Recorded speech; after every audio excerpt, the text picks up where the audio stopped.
This is the biggest robbery I have witnessed in Ballon d'Or ceremony, and I'm not even kidding.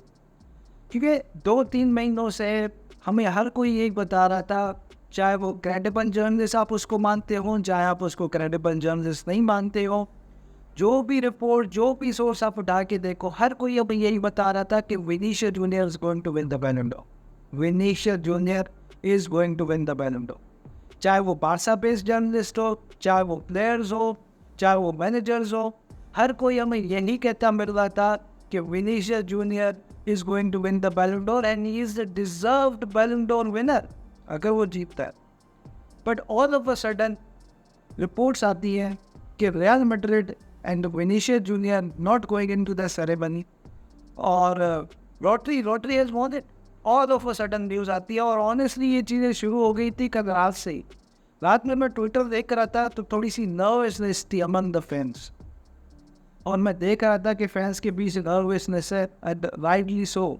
But हमें लगता था कि UEFA और FIFA इतना तो नहीं गिर सकते ना, इतना तो वो नहीं गिर सकते कि वो आके खुल्लम खुल्ला ही यहाँ पे अनाउंस कर दें, यहाँ पे जो डिजर्विंग विनर है उसको बैलन डोर ना दे। बट गेस व्हाट, फीफा और यूएफए ने बोला कि भाई हम इतना भी कर सकते हैं, ऐसी कोई बात नहीं। And honestly this is embarrassing, this is disgrace for football. Don't get me wrong, I'm not being reactionary here. Rodri is a world-class player. I think he's the best player in his position. But there is no way he deserves more than Vinicius Junior. आप मुझे सिर्फ criteria समझा दो कि वो कौन सा criteria है जिस पे रॉड्री फिट इन बैठता है और जिस पे विनीशियस नहीं बैठता, या डैनी कार्वाहल नहीं बैठता, या कोई और नहीं बैठता। आप ये कहना चाह रहे हो कि आपने इंटरनेशनल ट्रॉफी थी उसके पास, उसके बेस पे आपने उसको बैलन डोर दिया? तो अगर आप देखो तो स्पेन के लिए वो स्पेन का बेस्ट प्लेयर भी नहीं था। जो इम्पैक्ट है प्लेयर्स का उससे बेटर इम्पैक्ट है प्लेयर्स का। Dani Olmo, I think he had a better Euro Cup than Rodri. उसके बाद अगर आप देखो तो लमीन यमाल, उसके बाद अगर आप देखो तो Nico Williams, Dani Carvajal, man how can we forget him? Dani Carvajal. And अगर आपने इंटरनेशनल बेसिस पे ही देना थी ट्रॉफी, तो फिर आप मुझे बताओ कि डैनी कार्वाहल को वो कौन सी ट्रॉफी जीतनी पड़ेगी जिसके बाद डैनी कार्वाहल कंसिडरेशन में आ सकता है। और अगर आपने इंटरनेशनल बेसिस पे ही देनी थी ना, बिकॉज आपने बोला था कि इंटरनेशनल बेसिस पे ही, तो इंटरनेशनल बेसिस पे लौटारो मार्टिनेज फिर कौन सी ट्रॉफी जीते कि उसको भी कंसिडरेशन में आना पड़ेगा। आपका जो क्राइटेरिया है वो किसी प्लेयर के लिए कुछ क्राइटेरिया है, किसी प्लेयर के लिए कुछ क्राइटेरिया। लौटारो मार्टिनेज 7वें नंबर पे उसने फिनिश किया, आपका क्राइटेरिया तो यहाँ पे ही ज़मीन बोस हो गया। अगर आपने इंटरनेशनल ट्रॉफी को ही इज्जत देनी थी तो फिर लौटारो मार्टिनेज ने 7th क्यों फिनिश किया? तो फिर लौटारो मार्टिनेज ऊपर आना चाहिए था ना, एटलीस्ट टॉप 3 में तो उसको आना चाहिए था।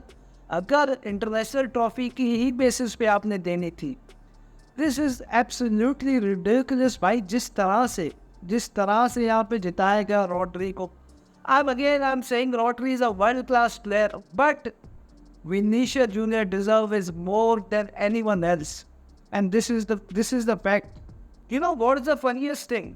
रॉड्री को अगर आप देखो तो रॉड्री यूरो कप के फाइनल में से पहले वो कंसिडरेशन में ही नहीं था, कोई इसका एजेंडा पुश ही नहीं कर रहा था कि वो बैलन डोर भी जीत सकता है। But just because Jude Bellingham के लिए लोग आवाज़ उठा रहे थे कि अगर वो जीतता है यूरो कप तो उसको फिर बैलन डोर जीतना चाहिए, then all of a sudden entry होती है रॉड्री की पैराशूट से एंड मैजिकली वो अपीयर होता है। और फिर उसका जो एजेंडा है तो वो लोग जो आज उसका एजेंडा चला रहे हैं ना, जो सोशल मीडिया पे खुशियाँ मना रहे हैं, they also know Vinicius deserve करता था ये बैलन डोर जीतता, ना कि रॉड्री डिजर्व करता था। विनीशियस को वो कौन सी मजीद ट्रॉफी जीतनी चाहिए कि उसको आप बैलन डोर के लिए कंसिडर करें? डैनी कार्वाहल यार, if not Vinicius, let's forget about Vinicius, ना तो आप विनीशियस को, डैनी कार्वाहल को कौन सी ट्रॉफी जीतनी पड़ेगी कि डैनी कार्वाहल को आप फिर कंसिडर करो बैलन डोर के लिए? एट ऑनेस्टली आप किस बेसिस पे दे रहे हो? आप इंटरनेशनल बेसिस पे दे रहे हो। अब मुझे आप लोग ये बताओ कि पिछले साल यही रॉड्री था ना जो ट्रिपल जीता था मैन सिटी के साथ, लेकिन कहीं से आपको सुनने को मिला कोई एजेंडा कहीं से भी कि रॉड्री को यहाँ पे बैलन डोर जीतना चाहिए जस्ट बिकॉज वो मैन सिटी के साथ ट्रिपल जीता? नहीं। क्यों? क्योंकि मेसी ने जीतना था ना। तो ऐसे कैसे हो सकता था कि आपको एक एजेंडा मिलता मेसी के अगेंस्ट और रॉड्री के हक में? I am not against Messi, I am not against Rodri, I am just here talking about the facts. अगर किसी को मुझे गलत प्रूव करना है तो do let me know in the comments भाई, do let me know in the comments. Haaland ने ट्रिपल जीता था मैन सिटी के साथ, हालैंड क्यों डिजर्व नहीं करता था पिछले season? And I think Rodri पिछले सीजन ज़्यादा डिजर्व करता था। अगर आप कुछ इस सीजन से लेके आ रहे हो ना, अगर आप बोल रहे हो कि वो विनीशियस जूनियर से ज़्यादा करता था, तो पिछले सीजन वो करता था फिर डिजर्व। पिछले सीजन तो वो ट्रिपल लेके बैठा हुआ था, लेकिन पिछले सीजन वो नहीं करता था just because Messi wanted to win. और ऑनेस्टली आपका ये जो क्राइटेरिया है ना, क्राइटेरिया हम समझने की कोशिश करते हैं कि बैलन डोर मिलता कैसे है। बैलन डोर मिलता ऐसे कि जर्नलिस्ट होते हैं और वो जर्नलिस्ट आके वोट करते हैं और वो जर्नलिस्ट के वोट्स के बेसिस पे ही विनर अनाउंस कर दिया जाता है। अब अगर आप देखो तो सबसे पहले तो इस क्राइटेरिया को तब्दील होना चाहिए। क्यों? क्योंकि देयर इज़ नो वे कि बादशाह पे जो जर्नलिस्ट होगा वो आके विनीशियस जूनियर के लिए वोट करेगा। देयर इज़ नो वे कि मैन सिटी पे जो जर्नलिस्ट होगा वो आके विनीशियस जूनियर के लिए वोट करेगा। ठीक है, सिमिलर केस है कि देयर इज़ नो वे कि रियल मैड्रिड का कोई जर्नलिस्ट बेस कोई होगा जर्नलिस्ट तो वो आके रॉड्री को वोट करेगा या किसी और को वोट करेगा। सिमिलरली तो भाई ये जितने भी बायस जर्नलिस्ट है ना, they are not going to vote for Vinicius Junior और एनी रियल मैड्रिड प्लेयर। इसीलिए मुझे लगता है कि चले अब तो जो हो गया वो हो गया, लेकिन इसको अब चेंज होना चाहिए। परफॉर्मेंसेस की बेसिस पे ही बैलन डोर देना चाहिए, ना कि कोई बंच ऑफ जर्नलिस्ट आके ये डिसाइड करें कि किसने पिछले सीजन अच्छा खेला था और कौन बैलन डोर डिजर्व करता है और कौन बैलन डोर जीतना डिजर्व नहीं करता। आई थिंक इस चीज़ को, इस क्राइटेरिया को पूरे को ऑनेस्टली मुझे लगता है कि चेंज होना पड़ेगा। अब हम आ जाते हैं लास्ट चीज़ पे और वो ये है कि आप सबको पता है कि यूएफा इज़ द पार्टनर, जो भी बैलन डोर वाले इनके साथ पार्टनर थी इस सीज़न इस बैलन डोर के लिए।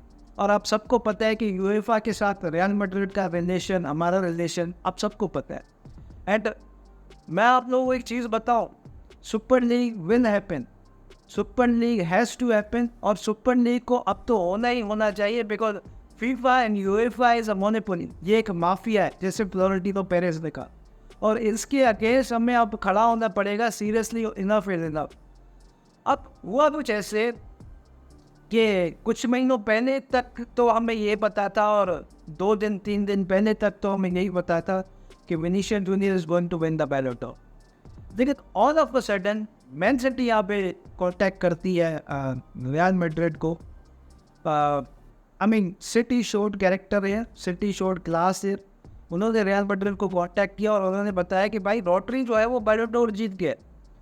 और मतलब मैन सिटी ने इनको बताया बट यूएफा ने इनको नहीं बताया, और जो बैलन डोर की जितनी भी मैनेजमेंट थी उन्होंने रियल मैड्रिड को या विनीशियस जूनियर को नहीं बताया कि रॉड्री जो है वो बैलन डोर जीत गए। दिस शोज कि कितनी ज़्यादा बायसनेस थी इस अवार्ड को लेके।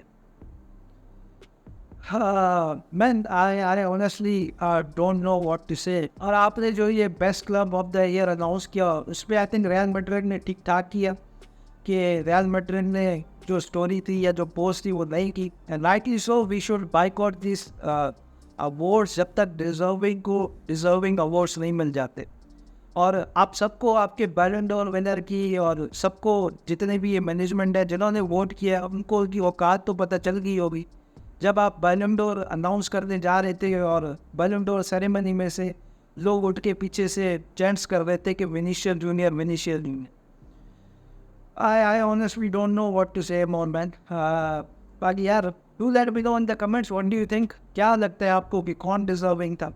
do let me know in the comments and prove me wrong if you think I'm wrong then prove me wrong कि क्यों रॉड्री डिजर्व करता था, क्यों विनीशियस जूनियर डिजर्व नहीं करता था, क्यों डेनी कार्वान डिजर्व नहीं करता था, क्यों जूड बेलिंगहम डिजर्व नहीं करता था।